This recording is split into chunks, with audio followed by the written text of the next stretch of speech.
He-Man. He-Man.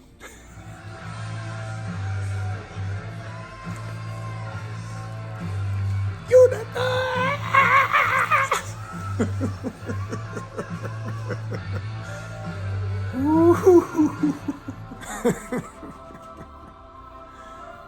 Well, all right.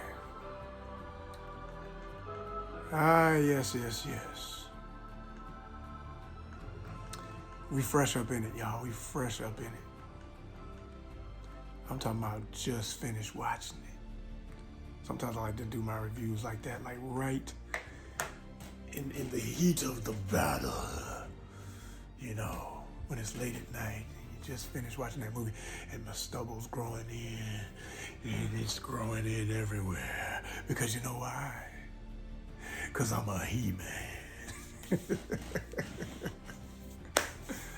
Welcome back, everybody. I am Joseph R. Wheeler III, artist, founder, president of the ONYXCON Foundation. Let's talk about it. So, I just finished watching the new Masters of the Universe film, and I will say it was aight. It was aight in a very fun way. I liked it enough to not be fully annoyed with the parts that were annoying. So let's start it from the beginning of my thoughts. Now, first and foremost, I grew up when this was relevant. I grew up through the era, literally. I lived it, man. I lived this show on TV, the cartoon. I lived the era of the toys becoming a favorite. I did never collect He-Man officially. I had friends who did, and I liked the toys. It kind of went Star Wars, Transformers, G.I. Joe for me. Yeah, I probably was just, I don't know. But I wasn't ever really into the toys that much, but I liked the idea of the show. I loved the show. Watched the show every day after school, knew the characters well. I was happy to see a lot of favorite characters in this. I wish more of them would be in there, but I can see they're gonna do a part two. They'll probably make it a trilogy. From all I can see online, where I remember when this first came out, it was a hit. It did well in the theaters, as I recall. So they got no excuse not to do part two. And obviously, we know they're bringing back Sister. Hint, hint, that's all I'm gonna say. Okay, and yeah, they're trying to get all that money. They're trying to get all that money. I did see that there were a lot of, as I would expect, modern issues being dealt with through the film. And in some regards, not necessarily issues, just popular opinions, trends, hashtags, if you will. And they played it safe on so many fronts. Like, I can see why a lot of the folks who misuse the word woke, because you know here we don't play that game. We believe in true woke. We believe in the original meaning of the word. Okay, awareness, actual facts, sharing actual truth, defending the real truth, real history, not destroying history, remaking it. No, we don't play that. So I did notice that they tampered with a little bit of that, but in a very subtle way, and everything had a comedic twist to it. That was getting on my nerves from the beginning. From when who will become He-Man was just a little boy, and you know, he likable character, all of that cool stuff, but you also feel that, so first and foremost, let me say, very cool casting in general, believable for every character, even for the characters that were genetically or ethnically swapped. You know, they may have been introduced to look one particular way in a fantasy realm where that does not necessarily have anything to do with the character's essence. So I was not offended, bothered, or anything, of course not, by seeing the legend, my fellow Virgo brother, Idris. I think that's really dope. And yes, I'm looking at my notes. But basically, I also enjoyed seeing the brother who played Triclops. Triclops. That was dope. Only thing I would say about that, let me say this.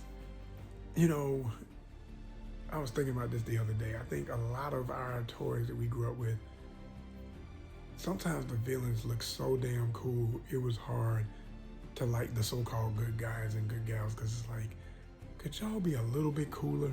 Like, when I think of Star Wars, it's like, with the exception of Han Solo, of course, the legend forever and a day, Lando Calrissian, Chewbacca, and a few others, everybody else looked so plain, and they were likable. I loved them as characters, but Luke didn't get cool to me until he was in all black. Yeah, you put on your all black outfit, bro, you come in hard ass, you ready to knock everything down and tear it up in Jabba's palace, now you cool as fuck, okay? With He-Man, he was always cheesy. Even when he changed, he still looks cheesy to me. But he's cool enough, I like his energy, and you got Battle Cat. Battle Cat made up for the difference. In this movie, why is Battle Cat talking? That really was so unnecessary. I was like, oh, so we literally are making it, you say this is PG-13, but whatever happened to PG? Like, does PG only exist for animated films? Like, is there no live action with CGI and AI graphics? Why not? I mean, you may as well just said it was a PG film. You had the kind of violence that if you added the gore element, it would have been R. It's the only thing that kept it from being R, quite frankly, because violence-wise, everybody's catching them real quick. You're getting folks stabbed, you're getting hatchets thrown and stuck in people's heads, in their chest, folk getting hooked in the neck, all kind of crazy shit like that, all throughout the film for the violence. Oh yeah, don't miss the point. They know they got to keep it hardcore enough for all of us who grew up and still like to enjoy adult titles, okay, of all sorts. They threw in all kind of innuendo. Lord have mercy. The innuendo was out of control. This is why I say, why are you playing? Why are you pretending this is really PG-13? When I tell you that the dialogue at some points, the delivery and the level of sarcasm with pretending you're not saying what you're alluding to was seconds away from Deadpool humor. Yeah, that kind of ridiculous. I mean, Fisto, you fist people. I was like, how many times are they gonna say it? Then it's like you got it over with one time. Okay, I chuckled. This is disgusting. Let's move on. No, you couldn't stop. You Fisto, you fist people. Yes, I do. What the fuck is going on? What is this? Say the DJ. Tell him, bro. I had one girl say she does like the rock sign, like Jay-Z would do the rock, like. It's time to stop the fuckery. The fuck does that mean? Shout out to Zay. If you know, you know. The Bougie Show. I'm just saying, it's that level of silly up in there in that moment. I'm like, what is going on? Okay. As far as the ladies, you know, I at least I appreciate they kept it more or less tame in that regard. Camila Mendez, Tila, ooh, fine as she gonna be. I really enjoyed her. Yeah, she's a looker, and I'm a sucker for a beautiful brunette. Yeah, especially now that I know her name is Camila Mendez. Oh, she's Latina. Okay, yeah, she's fine as hell. But then also, I will say that the actress, I don't know any of these other names. I really gotta look them up. Evelyn, not so much my type, but she played the role well. She looked really good in the costume. She did her damn thing. Queen Marlena did very well. Again, dressed to the T, looking like the character in every way. The sorceress, I really was digging. Y'all, some ONYXCON style. Best dressed lady, best dressed costume next to Tila. But when I tell you, just her transforming from her bird form to the sorceress, the sorceress was looking just, I was like, damn, they did it all right. I mean, they had their artistic license with the costume. I mean, all of this here, going around here was so beautiful. I mean, it was like looking at something that you see how folk go all out at the Met Gala or something like that. It was on that level, man. Whoever the costume designers were, salute. Period. Over the whole movie, y'all get a A+ to the fullest. Man, villain wise, so many legends that I already mentioned Triclops and loving how he looked. That was dope as it. Quick cast note: was I not the only one who literally was watching the movie thinking that's Wolverine, right? Looked on IMDb. That's not him. Who is this?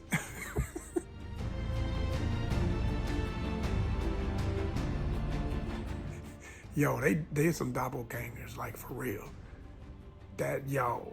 Those are brothers, like twin. Where you been, twin?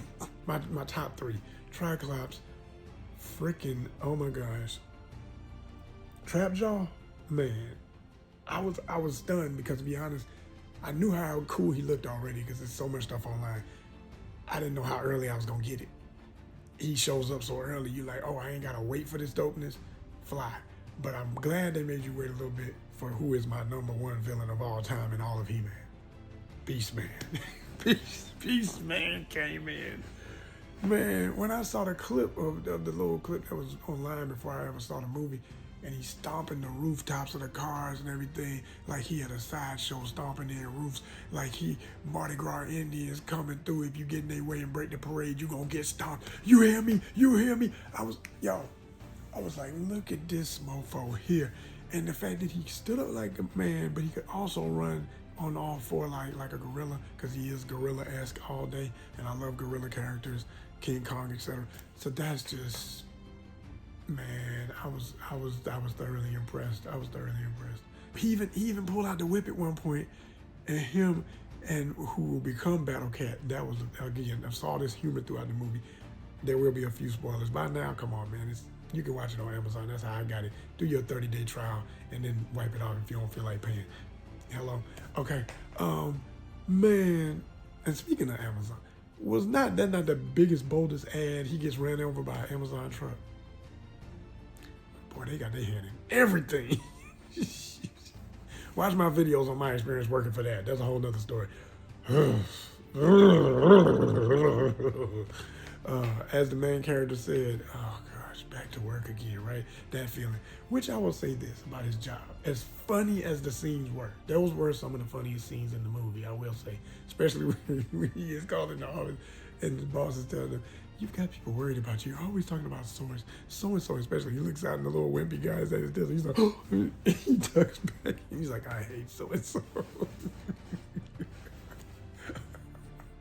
That did get me. That was one.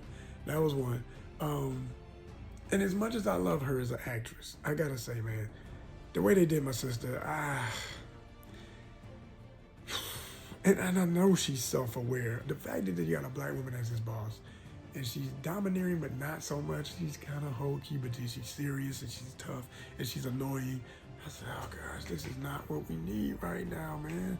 Because there's so many people being so hateful and so, and so anti. You got dudes out here who literally are hating women because they can't get nothing beyond nothing from a woman because they don't know how to treat women, and they don't understand women. They don't really love women. Okay, and they're on this red pill and all these other pill bullshit, and they might be taking actual pills. So when you see a woman who, okay, I'm for one, as a brother, that's the type of man I am. I love my black women first and foremost, but I love all women. But I'm not big on women shaving their head. And I've had jokes about after Wakanda Forever and Black Panther, the first film, and the empowering look of the Dora Milaje, you got women shaving their head like, I'm gonna go bald. No, that's a movie. Like, I know actual people in the film biz. I'm in the business. I'm an actor. I'll never forget meeting one of the Dora Milaje ladies who did stunts and actual in-costume character, because most of them who you saw in that movie are real stunt ladies, okay? But I'll never forget her saying, I've got to shave my head. I mean, we all knew who they were. I was like, yo, you a Dora? She was like, yeah. I was like, oh, snap. So I met her before she had to shave her head. On set, we were doing the scene in the jungle when Chadwick's character, Forever and a Day, Black Panther, salute. But also salute to Brother David, we with you here at ONYXCON. Salute. Watch my other video about that, real talk. But we're in the jungle scene. I played double for some of the stunt people. So after they've been knocked out, we the folks who dress up like them and lay on the ground and act like we've been knocked out, whatever. That's fun. Most fun I ever had laying on the ground all day. And I said, oh snap, you one of the Doors, because she was also playing one of the girls who had been kidnapped or whatever. That was part of the role, one of her mini roles. And she was like, yeah, she had this beautiful, really soft afro that she had twist out and her stuff was curled. And I was like, oh, you got some pretty hair. She's like, yeah, I'm bummed because I'm going to have to cut it. I said, you what? She was like, yeah, but the check gonna be good. We both started laughing by like, yo, I hear you. So for all y'all out here who ain't getting them kind of Hollywood checks from Black Panther movies where you was a Dora, fuck you, don't be cutting your damn hair, okay? Men like hair. All men like hair. Our women, we like our hair too, okay? Yes, and I know about African tribes that had it, and that's a tradition, but look across the continent and how many did that and still do that, okay? Don't even come here with that, I'm sorry. So, I don't know her reason for cutting her hair. Who knows? It could be a health thing, it could have been a personal choice. She still looks cute, actually. She's just a pretty funny lady. I like her as an actress, but I said, man, the shaved head, main white male character who gets dogged out at his job. It's the kind of stuff that feeds the monsters of the idiots we have running around on the internet and everywhere else, yelling that everything is woke in that false definition of it, and yelling all this racist garbage. I'm not saying we gotta appease them with anything. I'm not saying we gotta appease them with anything we do. We're gonna show up and we're gonna show out and we're gonna do whatever the fuck we wanna be in roles. Thank you, salute. But I personally just, I wish she had been, I'm glad she got a role. That's all I know. I'm glad she got a paycheck. I'm glad she got her moment. She did a great job. I enjoyed the character actually. I didn't enjoy the position of the character in what I know this movie is ultimately about. See, they played the game very smart. See, this is when true woke people say, and who are obviously on a very liberal standpoint and more or less are a white writing base. I don't know who's in the writer's room, but I can always tell. And all you gotta do is look at the name, you can see who's in it. Okay, yeah. They're playing with y'all, man. They're like, we're gonna give these assholes who are always yelling, nothing represents us, and who's us, who's first on that list of us is usually very insecure, very frustrated, folks who feel like everything that's white and male is dying in our society. This is our. You can never have our in a fucking colony. Anyway, we're a melting pot. Anyway, but they don't want to melt. They don't want to be in the pot. They want to be like, it's us, it's us, it's us. So they know they gotta share. They know they gotta share. So those who are smart enough to write these things create characters that can still kind of relate to them, but it bothers them at the same time because it's like he's wearing that pink shirt, he's a wimp, he's a wuss, he's a this, and it's really who a lot of them are. Okay.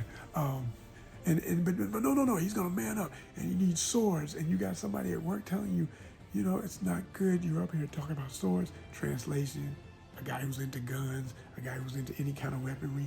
Oh, this is not good. This is not healthy. You need to just wear your pink shirts, drink your lattes, and be a nice guy. So there's only two extremes with these idiots, and they know that. So they playing the game with y'all. They're like, we know you. Some of y'all would never wear the pink shirt. We know some of y'all do wear the pink shirt. We know some of y'all grew up with these characters and love them. We know some of y'all are new to these characters. We're gonna check mark everybody's box. We're gonna piss you off by putting his teacher, okay, Idris Elba, as a black guy. So if you're racist towards black folk, he's got a black woman boss with a shaved head. Shit. And when he gets back to his home world, or the fantasy world, even though he's a prince, when he was a kid, he was not really bullied, he was mentored, but in a very tough love way by the black guy who really was more of a father figure to him than his real father, who didn't see him as man enough to be on the throne one day. Boy, it gets heavy. Shit.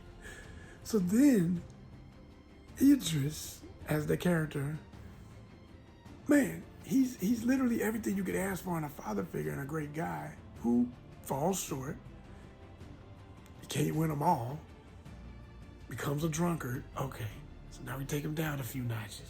Idris is such a good actor that even in being a shitty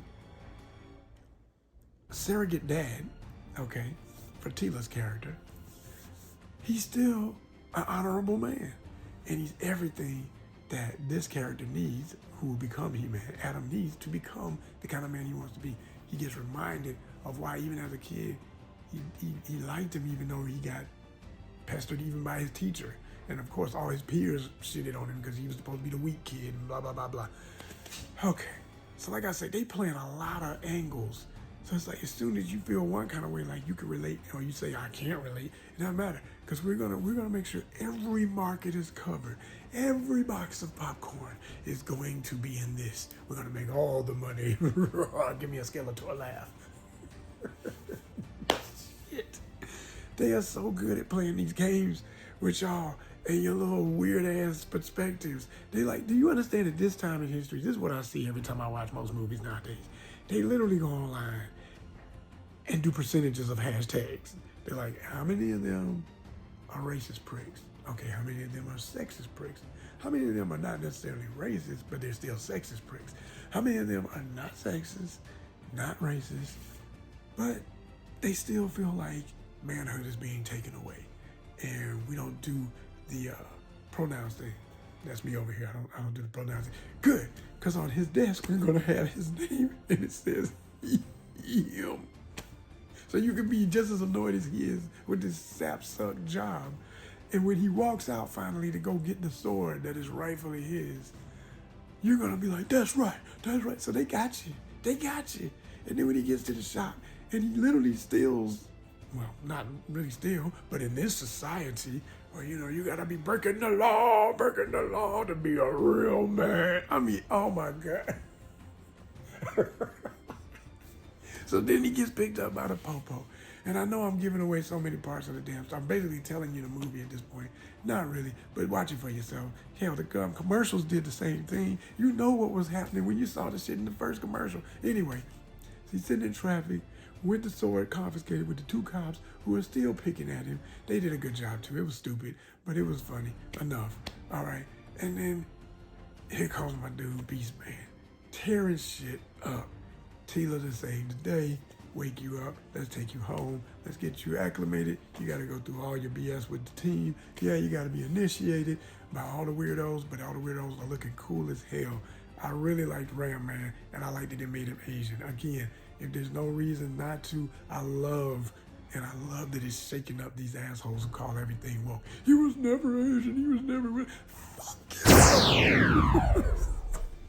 Unless the character is from a place that is literally supposed to be of a certain ethnicity. I'm so with it. I love when that happens.